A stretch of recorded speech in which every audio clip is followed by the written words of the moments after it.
Soft hands. They say a man's hands are rough. With all the tools handed at an early age to deconstruct a woman's mind and body and make it fit in the palm of his hand, coarse skin reflects the harsh words he was never told to not spit out. But women have soft hands. Despite changing the garbage bags, the diapers, picking up the toys, cutting the vegetables, holding heavy grocery bags, cooking, cleaning the dishes, the house, the clothes, she still feels like Play-Doh. So she can morph herself every day, from caring for her child to loving and worshipping every part of a man whose name hangs at the tip of her tongue as the only part of her name with any identity. I was obsessed with watching my mother do her night care skin routines. I would count the hand cream sitting on her dressing table more times than I counted stars, watched her bandage the cuts on her fingers and blend her foundation to cover the creases near her eyes. I learned the first canvas to paint on had to be my face.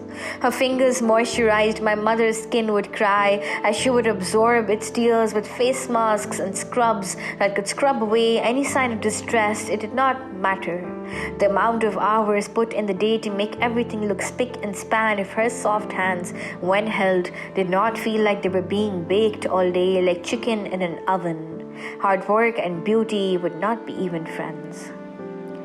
I spend half my salary buying skincare products and caress my cheeks with the back of my hand to feel how it would feel to another pair of hands who will call me beautiful, who will label me with enough adjectives so when I stand in front of the mirror and my blind sight can only find aging lines, stretch marks and new signs of acne, drops of serum and an amount of lotion can be slathered all over my body, prepped for the next time a man can hold me and tell me how soft my empty heart and plump hands feel. Peel the skin. Look inside my flesh. When we talk about pain, I want to tell you a story about ingrained misogyny. Without putting any blame on you, but my obsession isn't by practice but habit.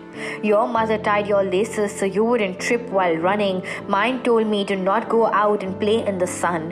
While you swallowed your glass of milk and rushed for the school van, I was always late, trying to even the smear of thick sunblock put on my face. We come from the same place, but you were taught to embrace and I was taught to hide in the shade. Today you style your beard, let your manhood cover your face while I inflict pain with my tweezers and blades. The same amount of blood rushes to our faces, but my jade rollers help me get rid of self-hatred and toxicity. Probably not a description you'll find on the internet, but live all your life wanting natural-looking glowing skin, and you'd also be bad at numbers, but best at memorization of what Korean cleanser needs to be applied right before your toner. Confusingly, it makes sense how my beauty regimes and inability to move on from my ex connect. You see, spend so much time looking like a meadow and still be left for grass on the greener side, you would be crushed too. I now hold my mother's delicate hands, filed and painted fingernails. The dishes are washed, the house cleaned, food ready and piping hot. She looks at me with love in her eyes. Your hands feel soft, she says, and touches the dark circles beneath my eyes. But did you not sleep well last night?